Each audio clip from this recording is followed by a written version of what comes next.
अस्सलाम वालेकुम dear subscribers. आज हम अपनी डेली यूज़ जो इंग्लिश वोकेबलरी है उससे उसकी नई क्लास में आपको खुशामदीद कहते हैं।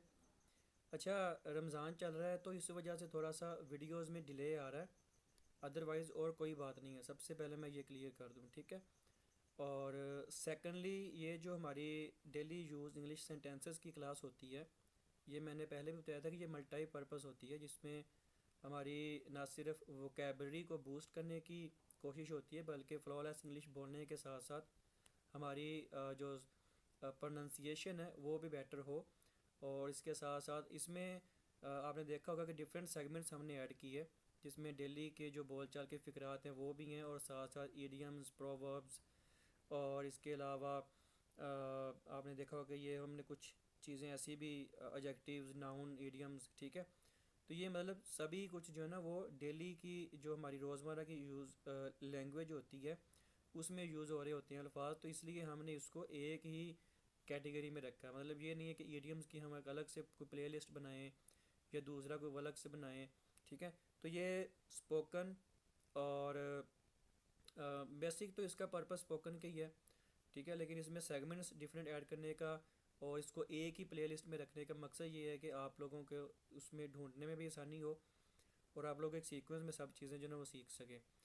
अच्छा, आज हम जो चीज़ सीखने लगे हैं वो सबसे पहले रमज़ान के हवाले से है। आपको पता है कि रमज़ान चल रहा है इस वक्त, तो हमें एक रिक्वेस्ट भी बल्कि आई थी चंद दिन पहले कि सर रमज़ान के हवाले से ना कुछ मतलब कोई एक वोकेबलरी कोई क्लास जो है ना वो बना दें। तो वोकेबलरी की तो हमने क्लास अभी मैंने नहीं कोई डिज़ाइन की ऐसे, लेकिन ये कुछ फ़िक्रात हैं जो मोस्टली हम जब रोज़े की इफ्तारी करते हैं या सहरी करते हैं या मतलब मोस्टली जो रमज़ान में बोले जा रहे हैं कॉमन वर्ड्स, वो उस पर एक तो मुश्तमिल है। सेकेंडली हम इसमें देखेंगे कि जो शॉपिंग, आगे ज़ाहिर बात है वो चंद रोज़े गुजर गए तो फिर शॉपिंग का भी रुझान पैदा हो जाएगा, ठीक है। तो ये दो चीज़ों के ऊपर ये बेस्ड करेगी ये वाली वीडियो। तो वीडियो में शुरू से लेके आखिर तक बने रहिएगा। तो मैंने इसको वैसे पार्ट 11 में रखना था रमज़ान वाली को, लेकिन ये पार्ट 12 में आ गई है, तो इसको मैं पहले कर लेता हूँ।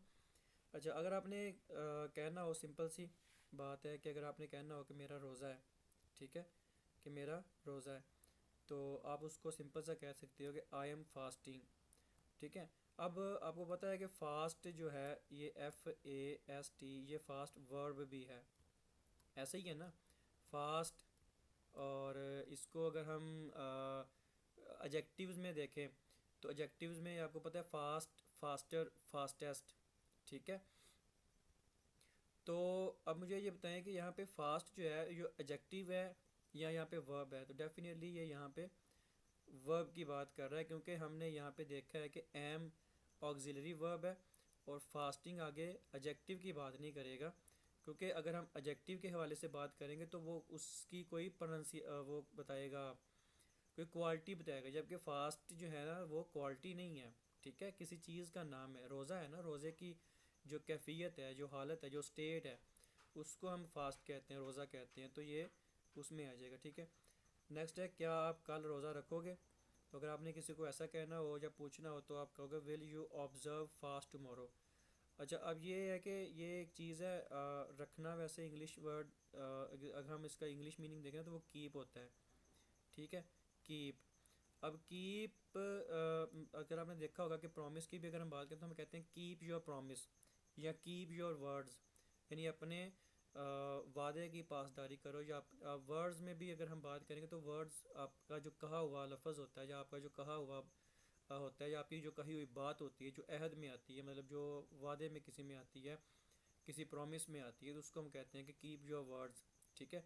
तो इसलिए कीप, अगर आपने किसी को कहना हो कि फ़लानी जगह पे ये चीज़ रख दो तो तब भी आप कीप ही यूज़ करोगे। तो इसलिए इनके मल्टीपर्पज़ जो है ना वो मीनिंग्स होते हैं, मल्टी पर्पज़ जो है ना इनके यूजेज होते हैं। तो हमने ये चीज़ सीखी हुई है कि हमने जब किसी चीज़ को सीखना है या उसको यूज़ करना है, वर्ब को यूज़ करना है या किसी एडजेक्टिव को यूज़ करना है या किसी और पार्ट्स ऑफ स्पीच को यूज़ करना है, तो हमने उसके कॉन्टेक्स्ट के अकॉर्डिंग उसको, ख़ास तौर से वर्ब की क्लास में हमने ये सीखा था कि वर्ब जो है उसकी जब हम फॉर्म्स यूज़ करेंगे तो उसको हम उसके कॉन्टेक्स्ट के अकॉर्डिंग उसका मीनिंग जो है ना वो लेंगे, ठीक है। तो नेक्स्ट है, आपने कितने रोज़े रखे हैं? अब मिसाल के तौर पे आपने कल मिसाल के तौर पे अगर बिलफर्ज लास्ट रोज़ा है, तो आपने किसी से पूछना है या कहना है कि आपने कितने रोज़े रखे, तो आप कहोगे how many fast have you observed. Observed में जो ना ये बात आ जाएगी रखने में, ठीक है। अब यहाँ पे कीप वाली बात नहीं है कि will you keep fast tomorrow. अब यहाँ पे अगर आप कीप लगाओगे तो उसका मतलब है कि आप कोई फिज़िकल चीज़ है, ठीक है, तो उसको ना किसी जगह पर रखने की बात कर रहे हो, ठीक है। तो दूसरा मैंने आपको बताया था कि कीप आप जब किसी से कोई प्रॉमिस करते हो या किसी से कोई आपने वादा किया होता है उसकी बात भी अगर आपने करनी हो, अपने कहे हुए की जो लाज रखनी जिसको हम कहते हैं वो बात करनी, तो तब भी हम कीप यूज़ करते हैं। तो अब यहाँ पे ऐसी तो कोई बात नहीं है, तो अगर आप यहाँ पे कीप यूज़ करोगे ना तो वो फिर उस दूसरा मतलब जो ना वो ले लेगा, ठीक है। तो इसलिए आपने यहाँ पे ऑब्ज़र्व करना है आपने कितने रोज़े रखे हैं।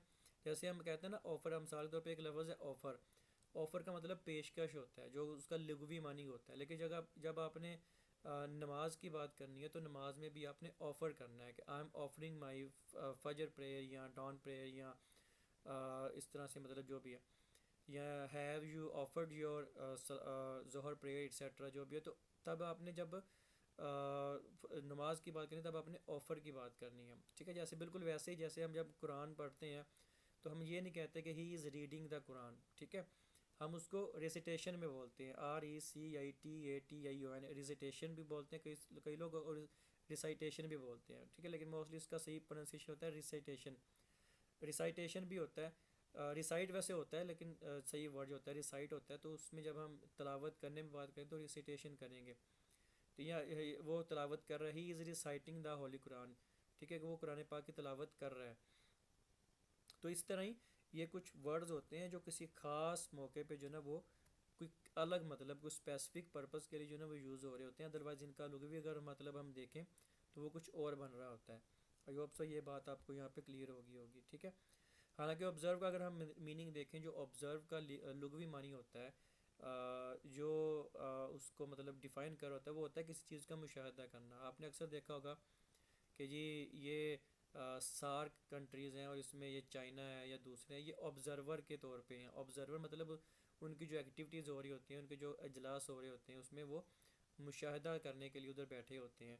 तो ऑब्ज़र्व से ऑब्ज़र्वेंस ऑब्ज़र्वर निकला है, ठीक है। तो इसलिए ऑब्ज़र्व का मतलब मुशाहदा करना होता है किसी चीज़ की। तहकीक में भी बाज़ का आ जाता है, तो इसलिए अब यहाँ पे हम कोई तहकीक तो नहीं कर रहे ना, तो इसलिए ऑब्ज़र्व का जब हम लगाएंगे और इसको वर्ब को, तो वो रोज़ा रखने में बात करेगा, ठीक है। बिल्कुल वैसे जैसे मैंने आपको अभी ऑफ़र वाली बात बताई है, नमाज की बात। अच्छा, अब आज 11वां रोज़ा है, तो क्योंकि कल पाकिस्तान में 12वां रोज़ा होगा तो मैंने उसकी मुनासबत से यहाँ पे लिखा है कि tomorrow will be the 12th fast. आप ऐसे भी यूज़ कर सकते हो इसको, टुमारो के साथ आप देयर भी यूज़ कर सकते हो। Tomorrow there will be the 12th fast ऐसे भी कह सकते हो, या आप कह सकते हो there will be the 12th fast tomorrow. Tomorrow आप एंड पे भी ला सकते हो, ठीक है, उसका कोई इशू नहीं होता। अब बात आ गई अफ्तारी की। हालांकि आपको पता है कि अफ्तारी में ही मोस्टली जो ना वो हम पाकिस्तानी खास तौर से मैंने देखा है वो ज़्यादा इनके जो ना वो पकवान अफ्तारी में ही पकते हैं। अफ्तारी में भी होंगे, मैं अफ्तारी की बात इसलिए कर रहा हूँ क्योंकि अफ्तारी में जो ना वो सबका जो ना वो दिल जो ना वो ललचा रहा होता है कि यार कोई चटपटी सी चीज़ हो या कोई क्रंची टाइप की इस तरह की चीज़ हो, तो इसलिए अफ्तारी की बात मैंने ज़्यादा यूज़ की है। तो what to cook in iftar, iftar भी आप कह सकते हो, इफ़्तारी भी कह सकते हो, ठीक है। सिंपल से आप इफ़्तारी कह दो। अब आपने ये भी एक वर्ड सुना होगा, मुझे रोज़ा लग रहा है, ठीक है। तो अब यहाँ पे लगने की जो बात है ना वो फीलिंग में आएगी, ठीक है। हालांकि लगना टच में आता है, मतलब आपको पता ही उसका जो मतलब होता है। तो अब यहाँ पे लगने का मतलब होता है कि जब आप फील कर रहे हो, मिसाल के तौर पे आपने सुबह फजर टाइम से बल्कि पहले आपने सहरी की होती है, और आपको पता है वैसे भी फूड की जो इंसानी जिस्म में प्रोसेसिंग होती है वो 6 से 7 घंटे लगाती है।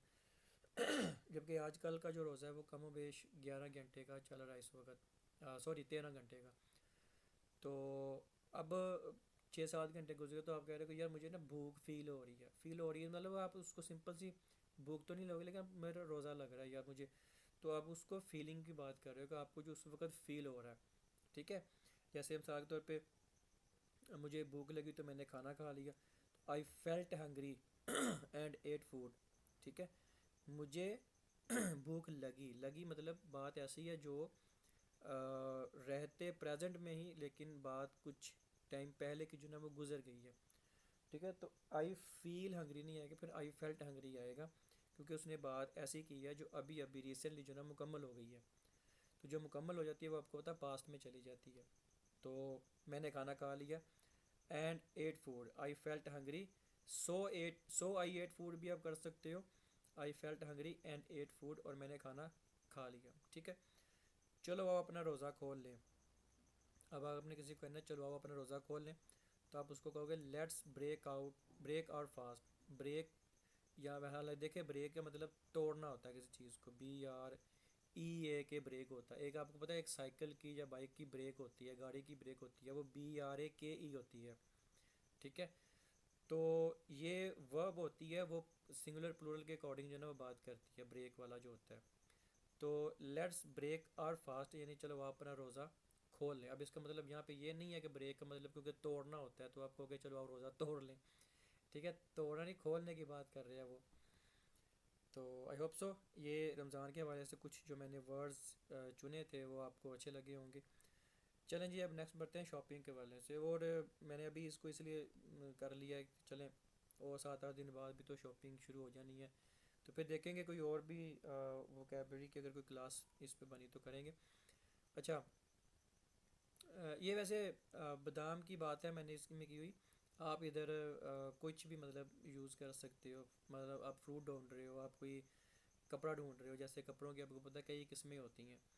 ठीक है, शिफॉन है या आपकी गुलामत है या कंपनी की, मतलब जो भी आपको पता है प्रोडक्ट्स होती हैं, तो आप उसको भी यूज़ कर सकते हो। जस्ट एक समझाने के लिए मैंने यहाँ पे आमंड यूज़ किया, क्योंकि अभी रमज़ान चल रहा है तो इस वजह से मैं बादाम ढूंढ रहा हूँ। तो I am looking for almond.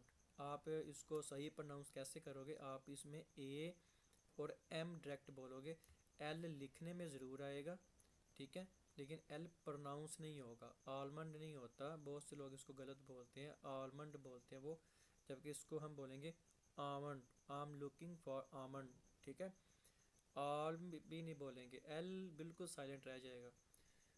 तो नेक्स्ट है, मैं टूथपेस्ट कहाँ पा सकता हूँ या कहाँ मिल सकती है, यानी मुझे टूथपेस्ट कहाँ मिल सकती है। आप किसी स्टोर पे गए हो, ग्रोसरी स्टोर है या वैसे जो जनरल स्टोर होते हैं बड़े, उधर गए हो तो आपने टूथपेस्ट, तो आप वहाँ पे पूछते हो किसी पे where can I find toothpaste. अब यहाँ पे टूथपेस्ट की जगह पे आप कोई और चीज़, ठीक है, जो भी आप ढूंढ रहे हो, मिसाल के तौर पे कोई घरेलू ग्रोसरीज़ की या यूटिलिटीज़ के लिए तो कोई चीज़ें ढूंढ रहे हो, अब तब भी आप ऐसे बोल सकते हो कि वेयर कैन आई फाइंड। अब उस टूथपेस्ट की जगह पे आप उसको जो है ना वो रिप्लेस कर दो। ठीक है, ये कितने का है या कितनी कीमत है इसकी। अब यहाँ पे शॉपिंग का मतलब ये भी नहीं होता कि भाई आपने कपड़ों की शॉपिंग करनी है, तो तब भी है, आपने जारी बात है शॉपिंग शॉपिंग होती है, चाहे वो कपड़ों की हो, ग्रोसरीज़ की हो, यूटिलिटीज़ की हो, चीज़ों की हो, तो शॉपिंग होती है। जो शॉपिंग का मतलब ही वैसे ख़रीदना होता है, ठीक है, ख़रीदारी करना होता है। तो ये कितने का है या कितनी कीमत है इसकी, कुछ ऐसा भी हो तो हम उसको ऐसे ही कहेंगे कि हाउ मच इज़ दिस। ठीक है, हाउ मच इज़ दिस। बाज़ का ऐसा भी होता है कि हम आपने शायद देखा भी हो कि हाउ मच दिस कॉस्ट। ठीक है, ऐसे भी बाज़ का बोलते हैं कि इस कितनी कीमत, यानी इसकी कीमत कितनी पड़ती है। वैसे इसको लोग भी मतलब ये बनता है कि इसकी कीमत कितनी पड़ती है, लेकिन हम सिंपल से इसको बोल सकते हैं हाउ मच इज़ दिस, यानी ये कितने का है या इसकी कीमत क्या है। ठीक है, तो स्याह रंग तुम पे जचता है, काला भी लिख लो, स्याह लिख लो, कोई भी है तो ब्लैक सूट्स यू। सिंपल सी बात है, क्योंकि सिंपल प्रेजेंट टेंस की बात हो रही है, सिंपल प्रेजेंट में भी सिंपल परफेक्ट, और सॉरी सिंपल जो आपका पॉजिटिव सेंटेंस होता है उसकी बात हो रही है। तो स्याह रंग तुम पे जचता है, तो जचने को सूट्स कहते हैं। ठीक है, सूट करना। तो जैसे वो एक गाना है ना, वो उसका शायद एक सिंगर है इंडिया का, तो तेनू सूट सूट करदा। ठीक है तो अगर ये मुझे अच्छा ना लगे तो मैं वापस कर सकता हूँ या कर सकती हूँ, दोनों सूरतों में हम इसको बोलेंगे can I return this if I don't like. ठीक है, if I don't like it, and I return this. अब ऐसा नहीं करेंगे कि आप can I return this bag भी नहीं करेंगे। ठीक है, मिसाल के तौर पर जैसे एक वर्ड होता है रिप्लाई। रिप्लाई का मतलब ही ये होता है कि जवाबी, जो आपका जवाब आना है। ठीक है, लेकिन अगर आपने मोस्टली जगह पे लिखा देखा होगा, गलत लिख देते हैं लोग कि रिप्लाई बैक टू मी। भी रिप्लाई ऑलरेडी आपको जो ना वो जवाबी आपका जो मैसेज है उसकी बात कर रहा है। तो इसी तरह रिटर्न का मतलब भी वापस लौटाने की बात होगा। तो बैक जब हम लगाएंगे तो वो ग्रामेटिकली, लेकिन मतलब ग्रामेटिकली ठीक है, किसी को लगे कि ठीक है, लेकिन उसकी वो एक जो ब्यूटी है ना वो ख़राब हो जाएगी। ठीक है। Can I return this if I don't like it. क्या आपके पास ये नीले रंग में है, मिसाल के तौर पे आपने कोई सूट चूज़ किया है या कोई पैंट शर्ट है या जो भी चीज़ है या जूता है, तो कोई भी मतलब आपने उसमें अपने कलर का लेना है, आपको जो कलर पसंद है, तो आपने देखा कि वो ब्लैक में मिसाल के तौर पे आपको आपको सूट के साथ मैचिंग करनी है। आपका सूट है वाइट कलर का या आपका सूट है ब्लू कलर का, तो आप ब्लू कलर के अकॉर्डिंग जो है ना वो चीज़ पसंद करो उसके साथ मैचिंग में, तो आप उसको कहो कि do you have this in blue colour. ठीक है, कि क्या आपके पास ये चीज़ जो है ना ब्लू कलर में है, नीले रंग में है। तो फिर आपने कहना क्या ये इससे छोटे साइज़ में है, मिसाल के तौर पे आपने कोई जूता पकड़ा है या कोई शर्ट पकड़ी है किसी ने, तो वो देखा कि मुझे बहुत अच्छी लग रही है लेकिन उसका साइज़ बढ़ रहा है। मिसाल के तौर पे आपको आता है लार्ज साइज़, तो या मीडियम साइज़, तो आपने जो पकड़ी है वो एक्स्ट्रा लार्ज है या लार्ज है, तो आप उसको कहो कि क्या ये इससे छोटे साइज़ में है। या जूते की भी अगर बात हो रही होगी तो वो जूते में भी ऐसा ही आ जाएगा कि do you have this in smaller size than this do you have this in smaller size than this, यानी ये जो आपने पकड़ा होगा ये दैन दिस उसकी बात है, कंपैरेटिव डिग्री की बात है। ठीक है, क्योंकि ये स्मॉलर लिखा होगा, ये देखें। तो ये जैकेट आपकी शर्ट के साथ अच्छी लग रही है। ठीक है, आप जैकेट के साथ कोई भी चीज़ उसको कर सकते हो। This jacket goes well with your shirt. तो आई होप सो ये वाली क्लास भी आपको अच्छी लगी होगी। उम्मीद करता हूँ आप लोग हमारे साथ बने रहे होंगे, आप लोगों ने सीखा होगा।